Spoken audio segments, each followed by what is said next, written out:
On the road to soul sovereignty, we undertake huge amounts of healing, and we do that so that we can get ourselves into a place and a space of first offering ourselves unconditional love so that we're able to then offer that to others.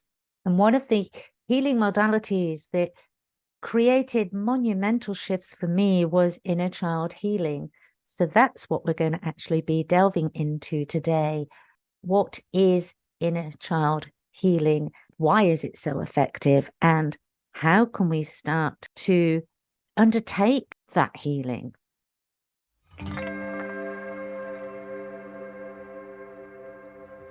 Welcome to Spiritual Midwife, the podcast that tenderly guides you through the transformative journey of spiritual awakening and personal development towards the ultimate destination of soul sovereignty.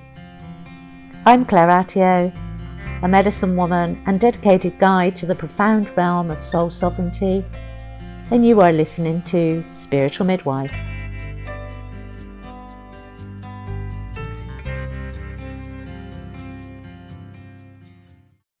So what is inner child healing? So many people have heard it and heard of it, but few people fully understand what it is. It's what's called in the psychological field experimental psychology, and it builds upon the premise of acknowledging and addressing the unmet needs of childhood, our childhood. In layman's terms, you become the parent to your child's self, and you provide what you perceived you lacked as a child.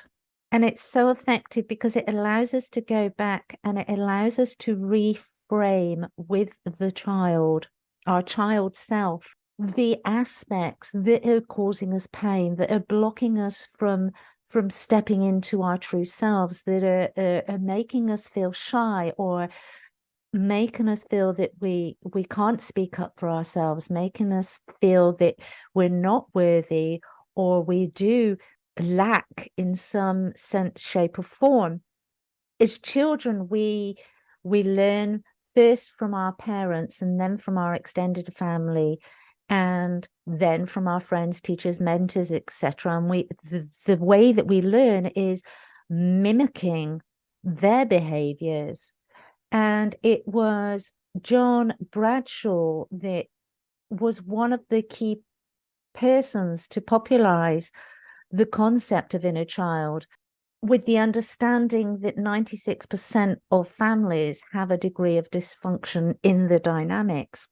And it goes back to that hurt people. And none of us intentionally intend, or majority of us, I should say, intentionally intend to hurt our children. But when we're carrying pain ourselves, that's inevitably what happens, because they will learn ways of communication, ways of acting, ways of thinking from our dysfunctional patterns. And this is why it is so profoundly important to, one, do the healing, and two, to gain the understanding so that we don't pass on those dysfunctions, we don't pass on that hurt to future generations.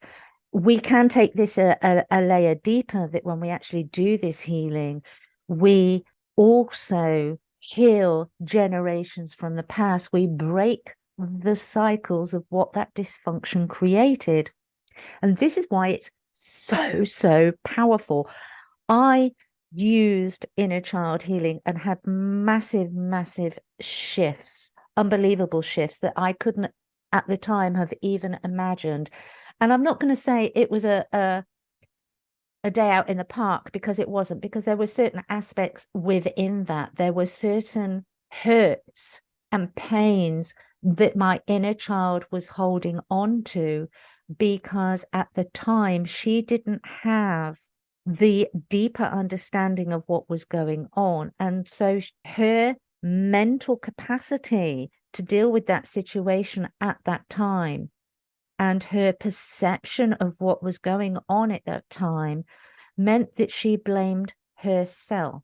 She took it upon herself to believe and formed a belief that she then carried well into her 40s that she was lacking, that she wasn't good enough, that she had to wait and be last. And this is how this actually works, because that one, and I'll give you a personal example here.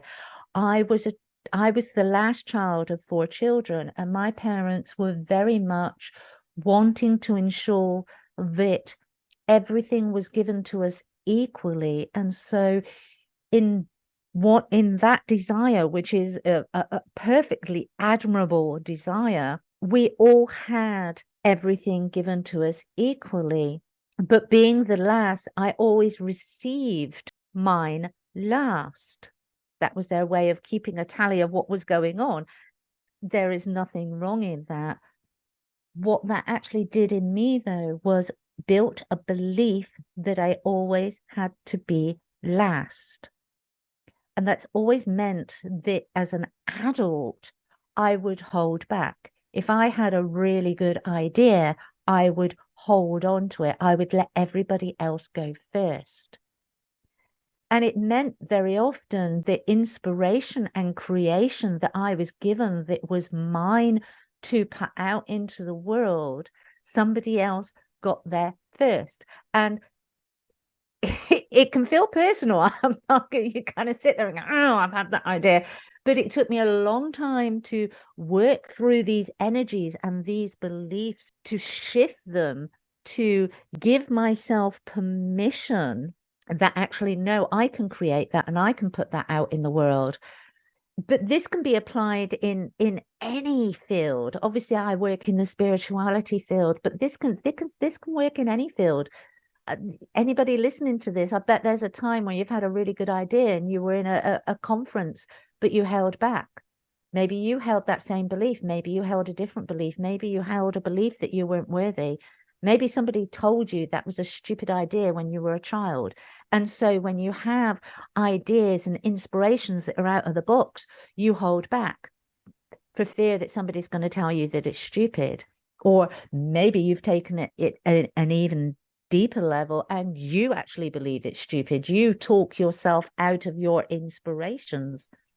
And this is why inner child is so powerful, because it allows us to go back through visualization and reframe. We work with our inner child to reframe these dysfunctional beliefs that we have developed. This is not about blaming. This is not about shaming. This is about going back and finding the root cause of what is actually stopping and blocking us from fully expanding into our infinite potential. There are a few key aspects that I would absolutely say pay attention to when you start doing your inner child healing. The first one is don't rush. Take the time. Do the meditations, the meditative visualizations to build a healthy, respectful, trusting relationship with your inner child. Only you will know what your childhood was like. Only you know what are your perceptions and what dysfunctions, beliefs, values that you have developed from the childhood that you grew up in. Be honest with yourself first before you start taking this journey. Be honest about your expectations. If you're going to go in and you're going to try and strong arm your inner child, that will not work. If you've had a childhood where you were invalidated, if you felt you weren't worthy, if you were always unimportant or pushed to the side, your inner child is going to be very wary of any adult coming towards them. Even in visualization, those emotions are still there. The energy of those emotions are still there. And so it's really important to not to rush. It's really important to take the time to build a loving, caring, nurturing, respectful relationship that is built on trust with that inner child. Which takes us to the next key factor that I always prioritize is don't make promises you cannot keep. Do not make promises to your inner child whilst in visualization that you then don't pay attention to when you're back in your everyday life, when you're not in that zone. It's very easy to say, oh, call upon me when you need me. And then when you're in your working habitual environment, to not listen for that call. One thing that I like to do when I'm doing inner child healing is to first build that relationship, get my clients to build that relationship, and then to have a key word, a call out phrase or a word or a song, so that the inner child, when it's feeling in need of some nurturing, when it's feeling in need of company, when it's feeling in need to talk, can use that in our everyday life. They can attach the energy to that, and which is absolutely beautiful, because we often listen into the radio and then a song comes on or a phrase, we hear a phrase spoken if we're listening to a podcast, and we go, oh, right, yeah, our inner child wants us. And so we can take the time to go back in and spend some time with them. It's our responsibility as an adult that whatever we actually say that phrase is or that keyword is to listen out for it. Energetically, this is real. Energetically, they are calling out to you. And if you've made a promise that, oh, call out to me and I'll come back and we'll do another session together. If you've actually said that to your inner child and then you don't do it, you've broke a confidence, you've broke a trust. And you have to start the process of rebuilding the relationship all over again. So be very mindful of that.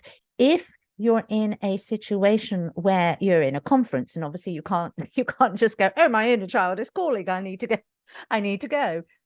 What you actually do is internally you go, okay, I've heard you. I'm really busy at the moment. I can't get out of this, but I will be with you at X, Y, and Z time. And ensure that whatever time you have said, you do go back. It's not forgotten. The last thing you want to do is to reaffirm that your inner child isn't important.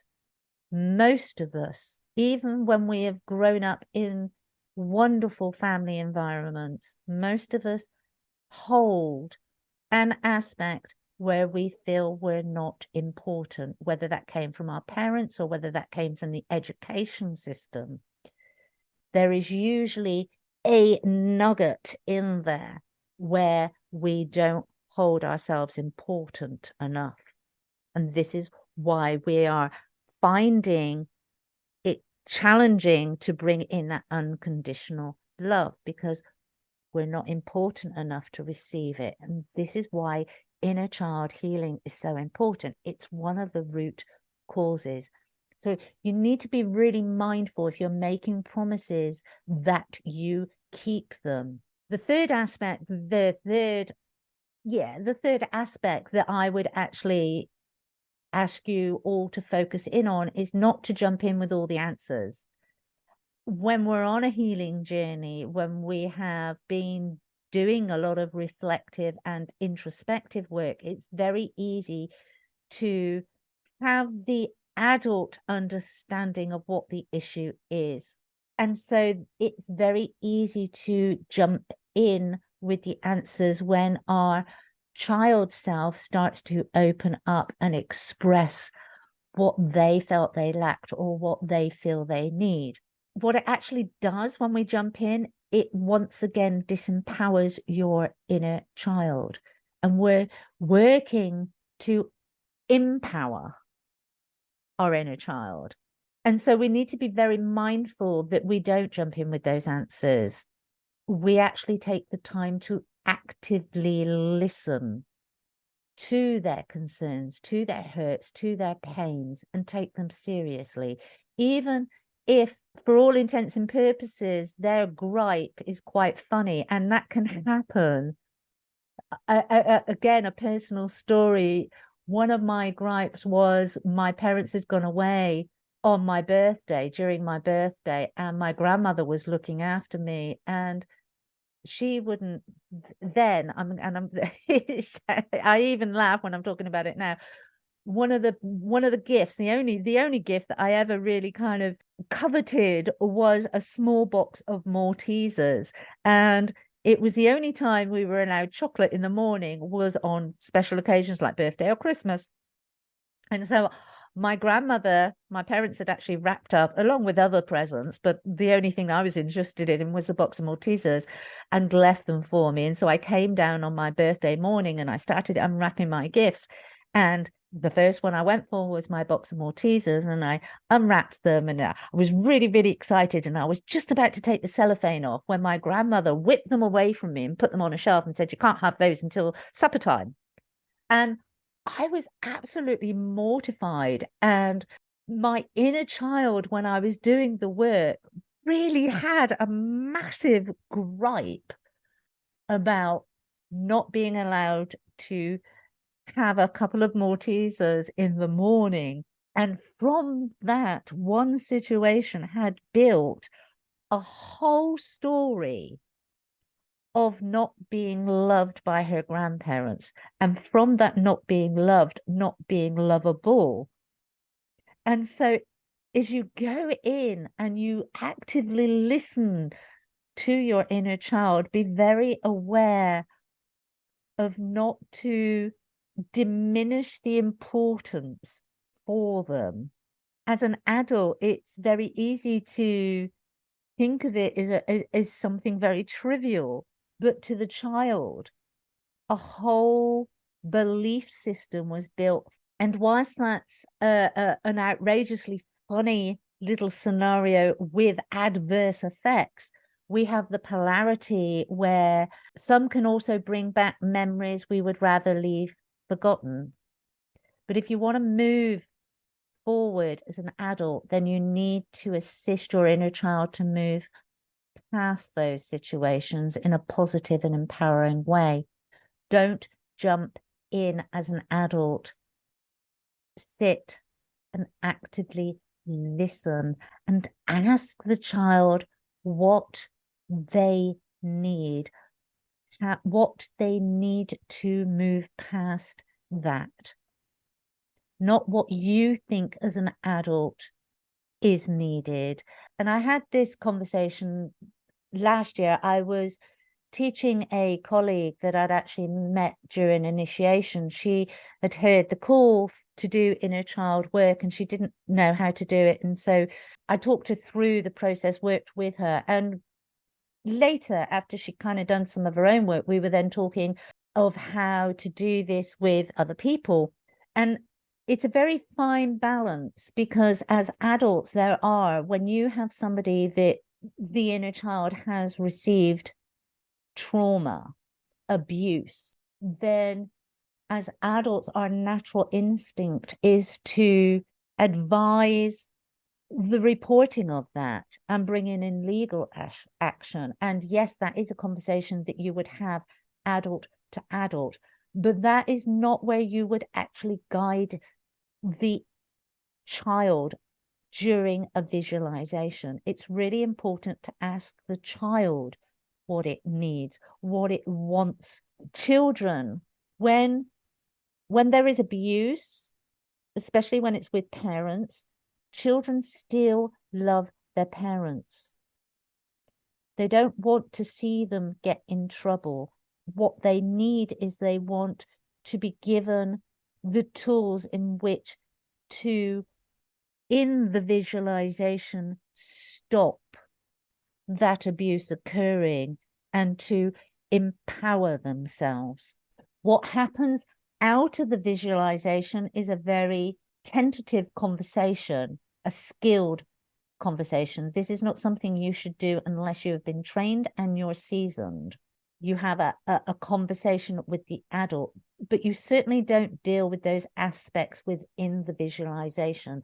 The aspects you deal with within the visualization with the child is understanding what the child needs and then helping them to empower themselves in that given situation. Now, they may require you, because you've built a good relationship with them, they may require you as an adult within that visualization, whilst they are going through that particular memory, to step in, to step up as an adult to safeguard them.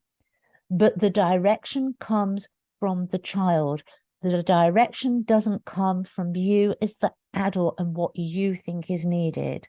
It's very, very important to listen to your inner child's needs. Ultimately, what you want to do is you want to build a healthy relationship with the child. You want the child to work through their memories, work through their beliefs and values that they've developed that don't function for them, empower them to change that. And as your inner child changes that, as your inner child becomes empowered, you as an adult become empowered. You've shifted the energies, you've shifted the inner dynamics of being. And so, yes, what we've just discussed, with not jumping in with the answers, can be quite heavy, but we also need to remember to have fun. Very often as adults can be bogged down with responsibilities and challenges of life, and we forget how to have fun. And our inner child can teach us how to have fun. Our inner child can remind us of some of the things we did in our playtime, how we enjoyed life. It brings back the innocence into us as adults. So it's a two-way healing that goes on here. And this is another reason why you don't want to be going in as the adult. You want to be going in building a caring, nurturing relationship, because our inner child can teach us so much about enjoying life as an adult, about having fun, letting go, being free, that was suppressed as maybe teenagers, or suppressed once we got our mortgages, started our jobs.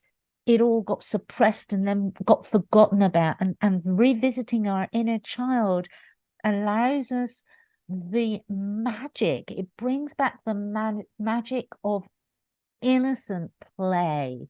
And so it's a two-way beneficial relationship that we are building. Have fun with the inner child. Allow the inner child to take you to their little secret places that they used to go to escape when things got rough. And the imagination, allow the imagination back in. Let them share with you the joys and the workings of their innocent minds, and they will bring so much laughter and so much fun and so much joy back into your adult life. It's the most wonderful reciprocal relationship that you can actually build, and it brings such massive energetic shifts.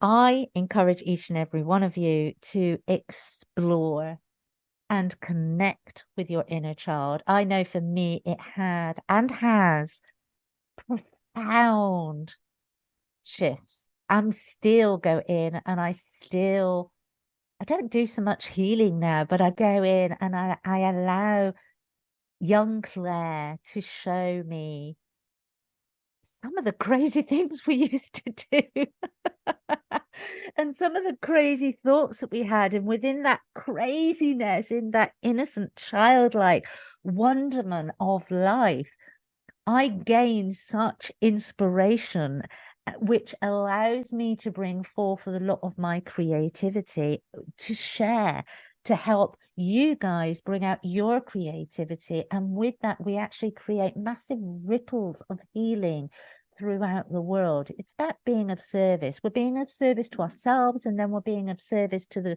the collective. It is a really, really magical. I cannot say it enough, and I'll probably drive everybody nuts. It's such a magical modality that yes, it allows you to shift some of the heavier aspects, those deep dysfunctional beliefs that you hold about yourself that make you play small, that have you holding back. But it also brings in a joy and a magic and an innocence and a deep innocent connection with divine as well.